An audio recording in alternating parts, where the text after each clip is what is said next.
And now, ladies and gentlemen, it's my great honor and privilege to welcome Maryland's Governor, Larry Hogan.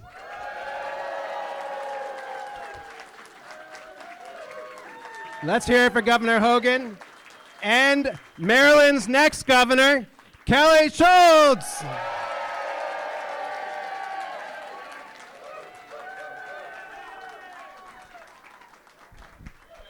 Wow, what an enthusiastic crowd. Are you guys fired up?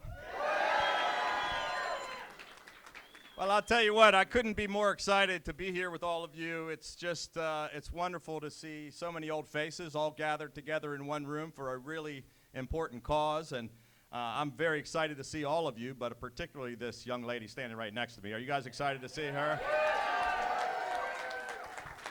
I gotta give a shout out to one other young lady also. I brought with me the beautiful First Lady of Maryland. She's hiding back over here.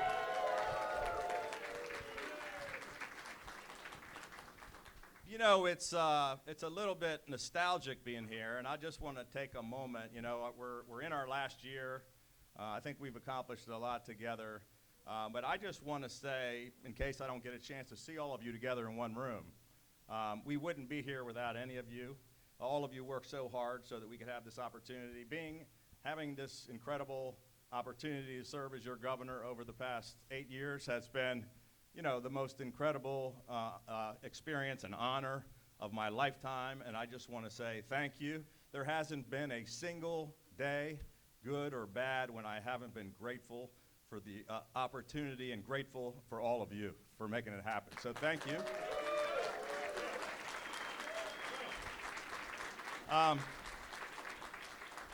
You know, standing here with Kelly and looking out in the room and seeing all these faces, it makes me a little bit nostalgic. And I just want to, before I turn it over to your next governor, I want to just talk a little bit about, kind of take you down a trip down memory lane, okay? Back in 2010, Kelly and I were sitting in my office with a small group of people, and we were talking about what are we going to do to turn the state around. You know, we had just lost the governor's race for the second time in a row. The state was way off track and heading in the wrong direction. And that's when we came up with the idea, and I launched the idea about Change Maryland. Change Maryland started with just a handful of us. Kelly Schulz was there at the beginning of that in 2010. That grew into a movement. Many of you were involved. We worked hard. We talked about how Maryland wasn't competitive. We talked about the 43 tax hikes in a row that had cost us 10,000 businesses and 100,000 jobs. We talked about what we were going to do to change it. Kelly was a part of that whole Change Maryland effort. And then, you know, I couldn't find any sucker to run for governor, so I decided 2014 I was going to try to step up and do something about it. Kelly was there. She was a part of that effort when we pulled off, thanks to all of your help, the biggest surprise upset in America. Kelly Schulz was a part of that.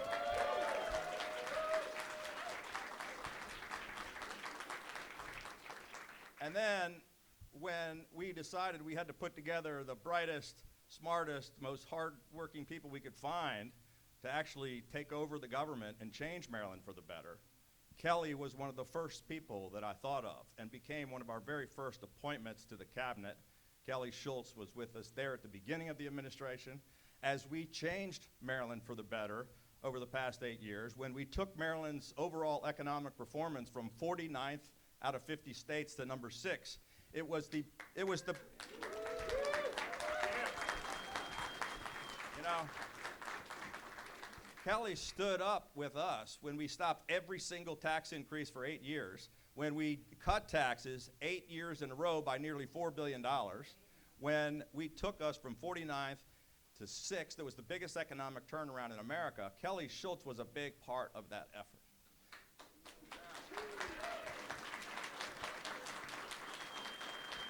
And so now, you know, we're kind of winding down. I can tell you we're still going to continue to run through the tape and finish. I'm going to give everything. You're going to get your money's worth out of me every single day for the next 10 months. We're not quitting. We're going to keep getting things done.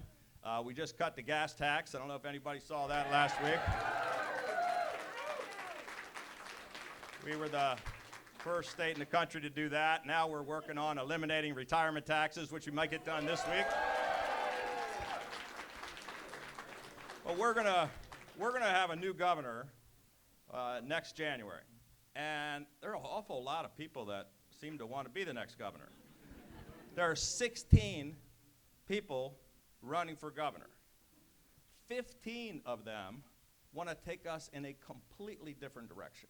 Now, look, I don't know why, because more than 70% of the people in the state approve of the job that the Hogan-Rutherford administration has been doing, that Kelly's been a part of. They want to continue heading in the right direction. They want to keep moving Maryland forward. They want us to keep changing Maryland for the better. But 15 of them want to take us in a completely different direction. There's only one candidate who has the experience, the ability, and the desire to keep moving Maryland forward, to keep changing Maryland for the better, who can get the job done and continue the legacy, and that is the young woman standing next to me. And I just want to say I'm here today to enthusiastically and 100% throw my strong endorsement behind your next governor, Kelly Schulz.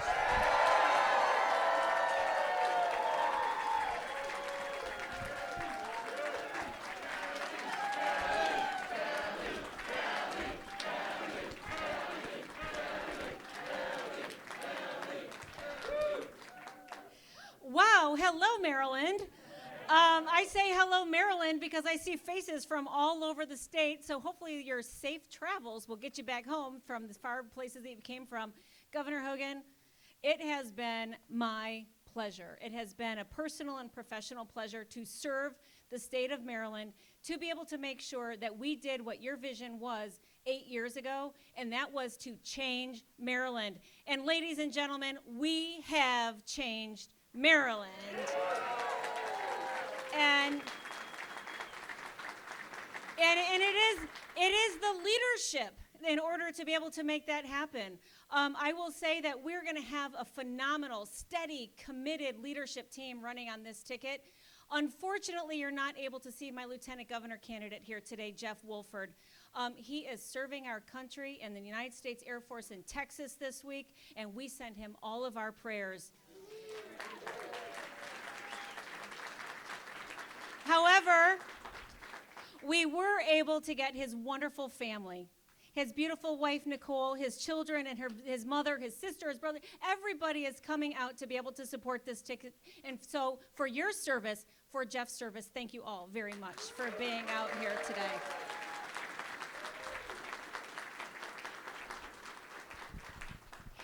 And not to be unkept, I have my wonderful husband, John Noel, the better half of my ticket here today. Way to go, John. And half of my children, Brandon and Clara. Thank you guys for coming out today. We really appreciate all of you. But we're here today to talk about everything that we can do as the state of Maryland, and each and every person in this room has been helpful and has been responsible for getting us to where we need to be. Because where we need to be is safe, steady, and prosperous. And we started on this journey, right? We started on this journey 8 years ago, but we have to be able to continue the path. Because when we talk about safe, nothing else matters if we as individuals and our families do not feel safe when we walk outside of our house. And I call on the legislature to look at and to pass Governor Hogan's crime bills that are out there right now in order to be able to do just that. So thank you, Governor.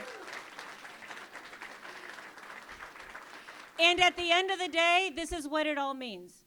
We're going to treat the criminals like criminals and the police officers like heroes. That's our job. And we're going to continue on this path to be able to create the best educational system in the country, regardless of the zip code that our children are growing up in. Our children are counting on us to have the best education system so that they have every opportunity that I had, that my kids had, and that all of you had, and we are going to hold those schools accountable to make sure that our kids count. And all of that is to say because we need to prosper. And the governor didn't tell you this part of the story, but when he took me into his office in 2014, after he was elected and he said that he was going to change Maryland, he brought me into the office and he said, Kelly, if there was anything you could do in the administration, what would it be? And I said, well, Governor, the only thing that I feel compelled to do is to be the Secretary of the Department of Labor Licensing and Regulation. I know, right? I will never forget the day because the governor looked at me and he threw his hands in the air. He's like, Kelly, is that the best you got? He's like, that's the worst job in the state. And I said, I know, Governor, but you are about change. And we need to be able to change that agency so that we can change the state, so that we can create business and we can create an open door for all businesses in the state of Maryland. And I'm determined to do it. And he looked at me and he said, well, Kelly, nobody else wants the job, so I guess it's yours.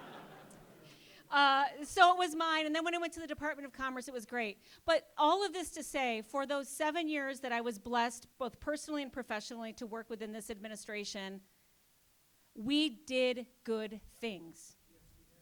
We did extraordinary things. We cut taxes historically that had never been cut before with the Relief Act. We created world-renowned, nationally renowned workforce development programs in order to be able to have workforce development and apprenticeships that people had never seen before. And we got recognized for that. All of this to say that now today, because of our intentional acts, Maryland is, without a shadow of a doubt, the most improved state for business in the nation.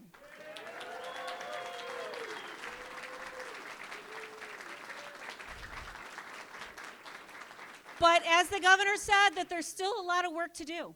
There's still a ton of work to do. And so that's why I am asking each and every one of you to join me, and now join the governor, in being able to walk down this path to be able to make sure that we continue what we started over the last 7.5 years, 8 years. And we are going to get there. We're going to get to the end. And Maryland is not going to be the most improved. We're going to be the best state in the nation. And we're all in this room going to be able to make that happen.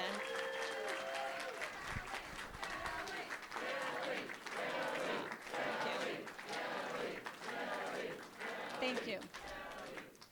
And so I just want to close on this, and I know that we're going to talk to some folks in a little bit, but each and every one of you is integral to that opportunity. Each and every one of us in this room is committed to the state of Maryland and to what we can do in the future. And I'm counting on you because I know you're going to count on me. And I tell you this. When I was that, 20-year-old young mom, drop out from college, waitressing tables, tending bar, I never once thought that I was going to be that person up here that was talking to you about being your next governor. But today, because I was that young mom, because I was a small business owner, because I represented in the House of Delegates my district in Frederick, and because I worked for the governor for 7 years in his cabinet, and yeah, even because I was that waitress that worked so hard, that makes me uniquely qualified to be your next governor of the state of Maryland.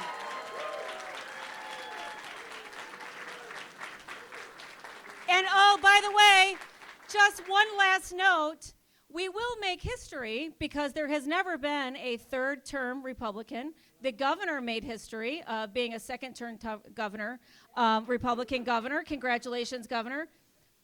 Here's the thing.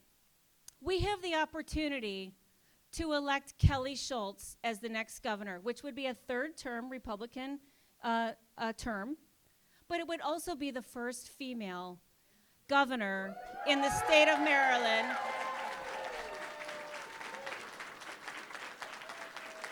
And oh, by the way, that female is a Republican. Let's go get them.